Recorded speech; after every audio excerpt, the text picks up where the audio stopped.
Our News is brought to you by Alive. Good evening, Bahamas. Coming up tonight on Our News Weekend, on the heels of a Parks and Beaches audit, the former chairman insists established procedures were followed. Details from the F&M leader's Sunday news conference. 4-year-old Bella Walker laid to rest, and holiday in the city brings much-needed business to downtown Freeport.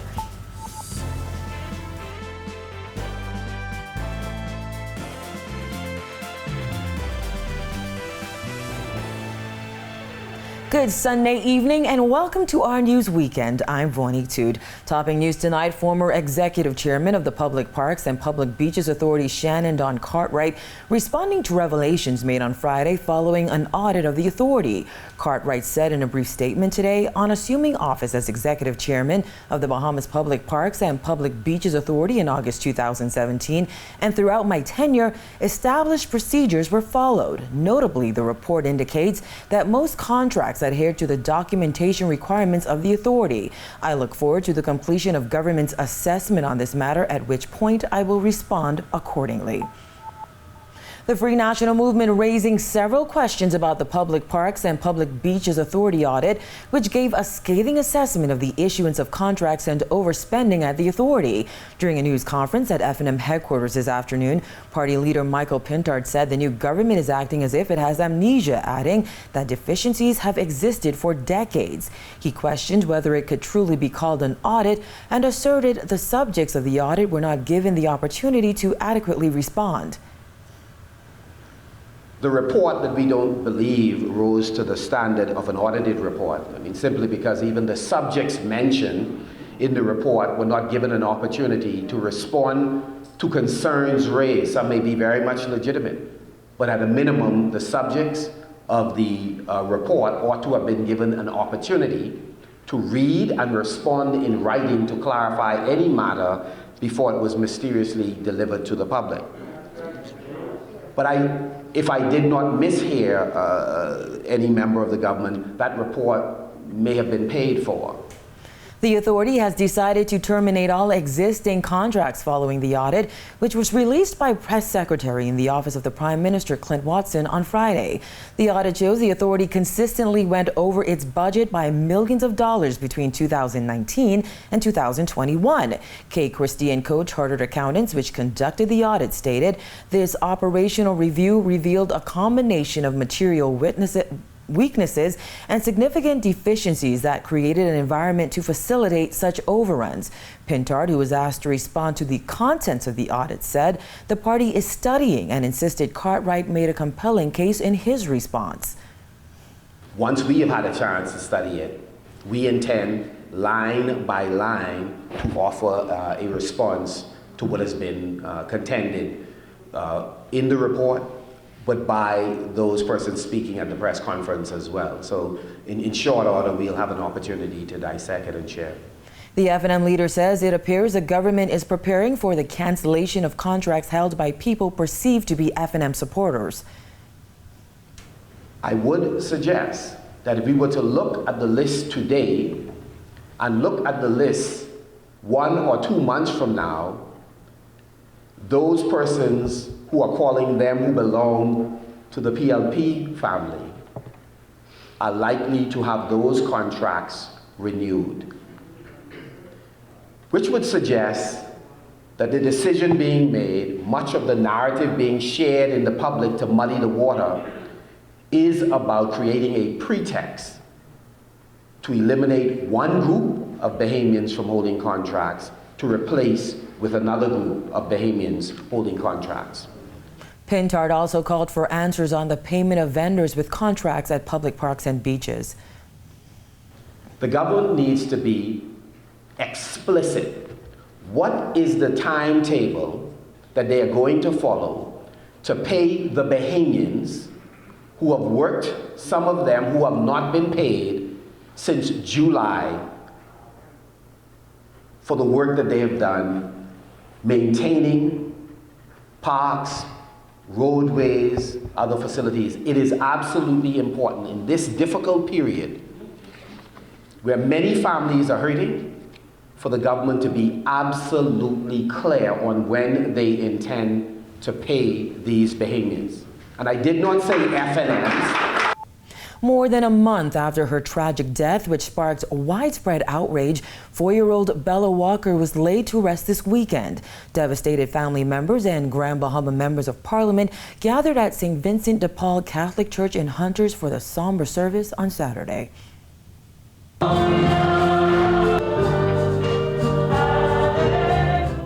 An emotional scene at St. Vincent de Paul Catholic Church as family members and close friends mourned the shocking death of 4-year-old Bella Walker and celebrated her short life. Father David Cooper said death is never easy, but the death of a child is unnatural and the hardest to bear. We expect old people to die. Sick people eventually may die. But a young child, in this case, 4 years old, who saw it coming?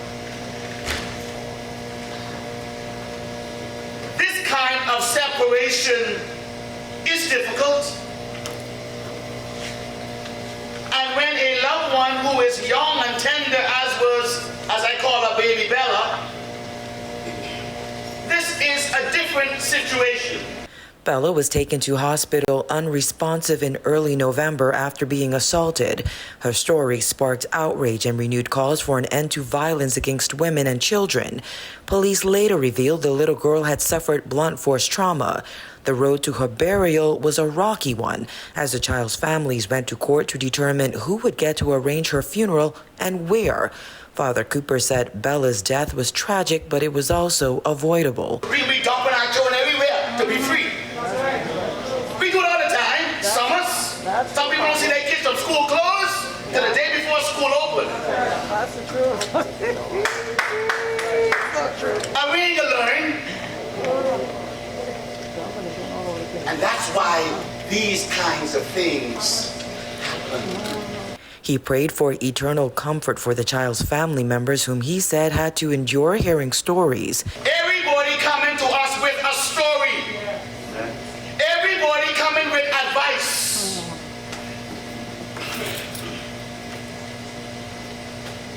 This is tragic enough. It is not to be played in social media platforms. Not in the jurisdiction of someone Porter looking for a good story. Stop speaking to the press. Grieve. Family friend Cassinique Oliver said attending the little girl's funeral was rough. She's a very active baby. She could eat. I must say, She could eat. I must say, I know my kids ain't gonna stop, my baby, she ain't gonna stop asking for, but I mean, her memory will always linger. Grand Bahama Minister Ginger Moxie, who has ties to Bella's family, said it was important to show her support. She also reiterated the Davis administration's commitment to the protection of children. It's such a tragedy, and I just wanted to be here to show support for the family. We are with them. We know that this is a difficult period, and we want to show that in moving forward, we are going to take matters like these very, very seriously. Meanwhile, Free National Movement leader and Marcos City MP Michael Pintard called it a sad day in the country. We have to do entirely more to take care of our children, to create the right environment where they can thrive and succeed and live to have long, beautiful lives. And so this is a sad occasion for the country, and it is my prayer and hope that as a result of this untimely death, we are able to have some real changes in the Bahamas.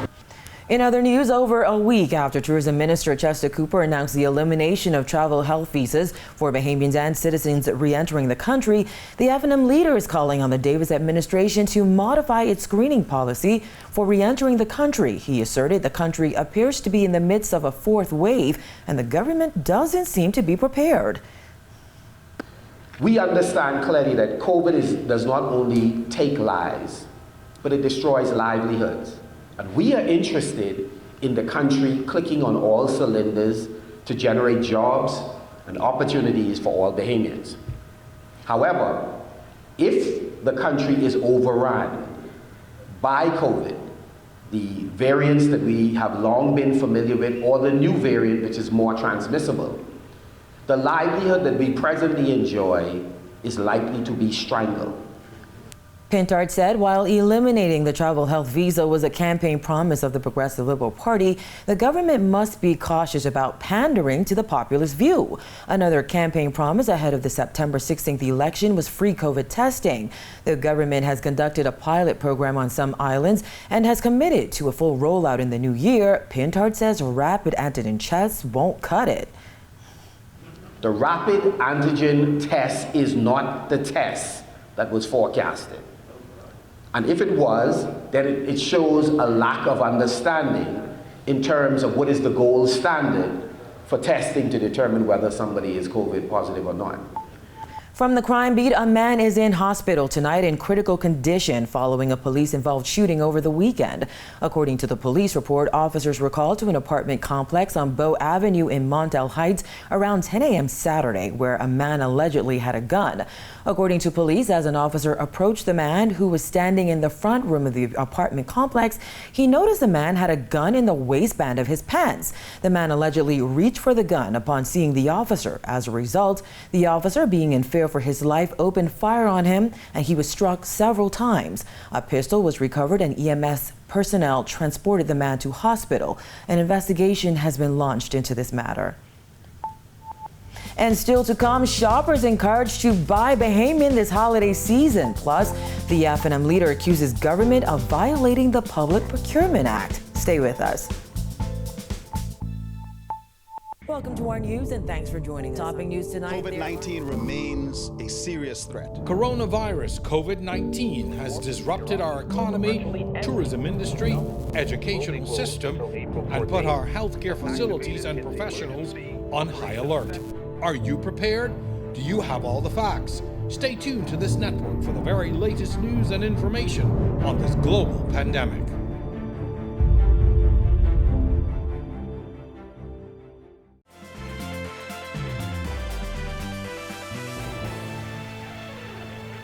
You're watching Our News Weekend. Welcome back. F&M leader Michael Pintard accusing the government of violating the Procurement Act. The public procurement bill was passed earlier this year and came into force on September 1st. They're refusing to publish the details of approved contracts and procurement activities within 60 days of the award of these contracts as required by law. Section 61 of the Public Procurement Act states that all ministries and departments shall publish within 60 days of the award of a procurement contract a notice of the award of that procurement contract, and that the details should include the title of the bid, the name of the procuring entity, the contract price, and the name of the person or company that was awarded the bid. He questioned what accounts for the current delay. Some would say that it is telling that the PLP, which has promised greater accountability and transparency, is already showing that their commitment may have been nothing more than idle rhetoric. And so we discovered while we were the government that this was a relentless call for us to be transparent in how we managed the people's money. In other news, government's decision to reject the holiday Carnival's application shouldn't come as a surprise, according to former Health Minister Dr. Dwayne Sands. It was very clear that the COVID rules and COVID regulations required that the protocols be submitted to the Ministry of Health for assessment, and if they did not meet the muster, that there would be no way that the Carnival could be allowed to happen. These regulations or rules came out of the previous emergency orders, and so we shouldn't be surprised. The former Elizabeth MP added that a country of laws should abide by those laws. Carnival operators submitted an application to the Ministry of Health and Wellness requesting permission to operate after they had already entered the country. That application was denied. It's unclear who gave the all-clear for the popular family attraction to enter the country. However, F&M Senator Maxine Seymour tabled a letter from the Ministry of Finance to the Progressive Liberal Party granting operators permission to import the equipment. Dr. Sands said this should serve as a teachable moment for the New Day government. I think this has been an important lesson. Hopefully, it will be a teachable moment, and as we move forward, the country won't be subjected to much more of this. But to have the Carnival be one of the greatest news stories of December speaks to where we are in this early phase of the administration. The rush is on for last-minute Christmas gifts. Now, while we saw a push for more shopping locally last year, this year, some of that hype has died down. However, the head of the Chamber of Commerce and Employers Confederation says shopping locally is the way to go. Christina Dragovich has more. We're seeing that more persons are shopping locally because they can't travel as much as they used to. And we'd just like to encourage more and more Bahamians and residents to continue to shop at home. For Crystal Rutherford Ferguson of the Bahamas Chamber of Commerce and Employers Confederation, it's a no-brainer. Amidst global shipping challenges, shopping local ensures you get what you want when you need it without the hassle of ordering, shipping, and handling. In a time when we're so challenged, we need to make sure that we make a deliberate effort to shop locally and to support our local economy and businesses. During the pandemic, Bahamian spending locally helped to keep the economy afloat. With more than 25,000 people employed at local retailers, wholesalers, and manufacturers, Rutherford Ferguson says spending local means supporting local families and the economy. When you shop at home, you're not only able to get your goods in record time, meaning you could walk in and leave with your goods. But it also means that you are helping the local business community. You're helping people get jobs, keep their jobs. And you're making sure, even at its most basic level, that the stores and businesses here have in their inventory what we want to see. So that's important. All of it comes together for the good of our economy.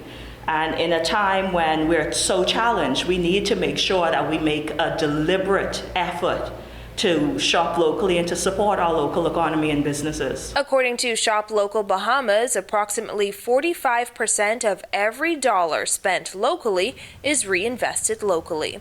Reporting for our news, I'm Christina Dragovich. When our news returns, hundreds of Grand Bahamians line up from as early as 3 a.m. to get free groceries ahead of the holidays. And we count down the quotes of the week. Stay with us. Welcome to our news and thanks for joining us. Topping news tonight. COVID-19 remains a serious threat. Coronavirus COVID-19 has disrupted our economy, tourism industry, educational system, and put our healthcare facilities and professionals on high alert. Are you prepared? Do you have all the facts? Stay tuned to this network for the very latest news and information on this global pandemic.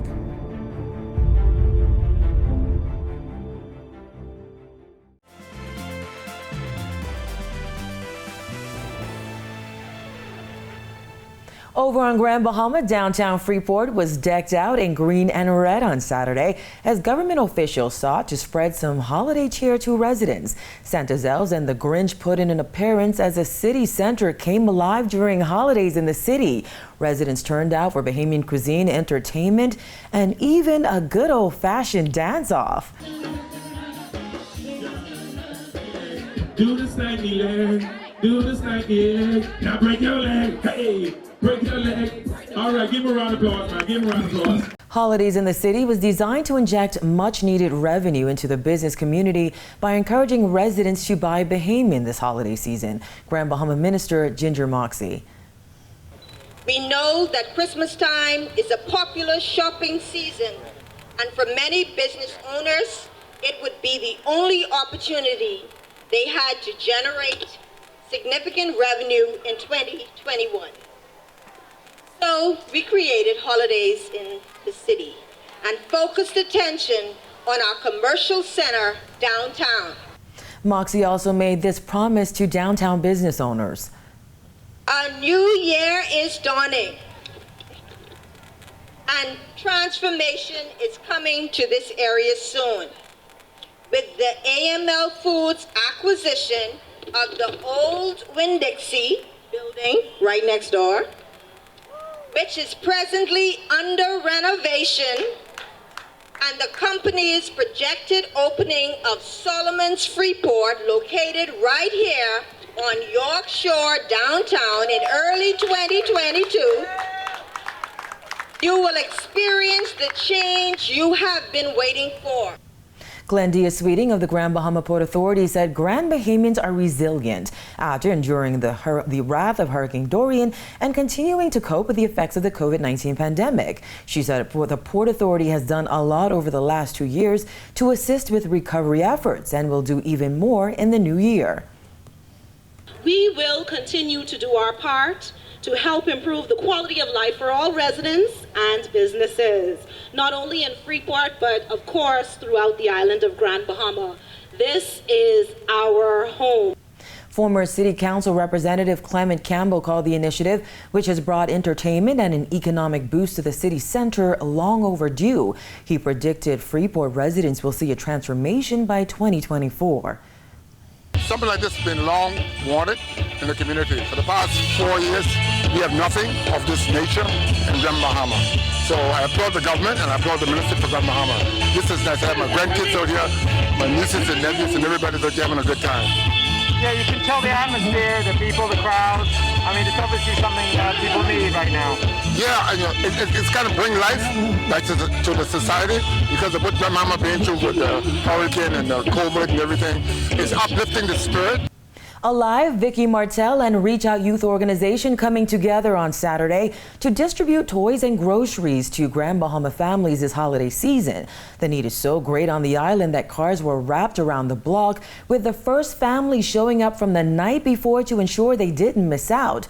This charitable effort will ensure that 700 families are fed and 1,000 children have toys for Christmas. The worst thing could happen to a family. Everybody's buying toys and the mother can't eat and the kids can't eat. So we decided to put a twofold, put food on the table for these families today in Grand Bahama, and also the kids will have toys. Jeremy Mullings and his daughter arrived at the grocery giveaway at 5 a.m. He says it means a lot to the community. I'm a father of 6, so being here with Mr. Seed on different occasions has always been a big help to me, and I appreciate it very much, because we don't have much people out there that take the time to really, reach out to people who needs help, So this is important for the community and important for the Bahamas itself as we grow and try to find some type of normalcy after Hurricane Dorian onto the pandemic. Cluster Gardner says 7 of her grandchildren live in her home, adding they arrived at the giveaway at 3 a.m. We slept in the car. One of the granddaughters still sleeping at this time, just to make sure that they get something on the table for Christmas. God bless him and his family. Some mornings, my grandkids go into school, even don't have nothing to eat because their parents just were struggling with the little funds here and there to pay the little light bill and the little cable bill. But him and his wife, every morning, I could afford to go there, not even if I don't have the kids. I could carry a plastic bag and get breakfast and everything for them, and they used to have that breakfast on time. Reach Out Dudley Seed says there are just so many families in need on the island. People think people are not in need. What you see here today, you have people, middle-class people, people from the inner city areas. There's a lot of folks here who are here on the line today. Maybe they could barely pay their mortgages and can't put food on the table. Some people are working and can't put food on the table. So today we deal with everybody. We have folks, we have walk-ins also. Still ahead, we count down the quotes of the week, so stay with us. Well, Welcome to our news and thanks for joining us. Topping news tonight. COVID-19 remains a serious threat. Coronavirus COVID-19 has disrupted our economy, tourism industry, educational system, and put our healthcare facilities and professionals on high alert. Are you prepared? Do you have all the facts? Stay tuned to this network for the very latest news and information on this global pandemic.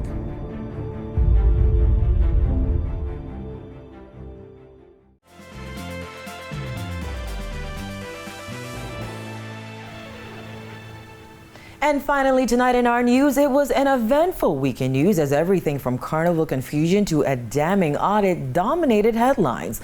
Some of those quotes got so much traction, they're bear repeating.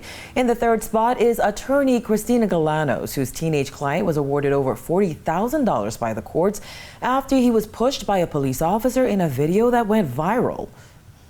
I long for the day in this country where we are taking at least some of it out of the police officer's salary. And in the second spot is this reaction from a father who found out he would no longer get an income from working at the Christmas Carnival after the operator's application was denied for the second time. It's whole belief depending on me because I have 2 children to feed and really in a state of depression right now with this because it isn't making no sense. Why should I let something come here, then stop it? That doesn't make no sense. But the quote of the week comes from OPM Press Secretary Clint Watson, who made these revelations on Friday following an audit of the Public Parks and Beaches Authority. From July 2020 to June 2021, the authority's expenditure skyrocketed. They were granted a budget of $15.2 million, but in fact, spent $28.9 million. Multiple contracts have been issued to individuals using different company names. These individuals have anywhere from 1 to 10 contracts, some of them totaling hundreds of thousands of dollars. And thank you for joining us for our news weekend. On behalf of the entire team, I'm Vonnie Toot. Happy holidays and have a wonderful week.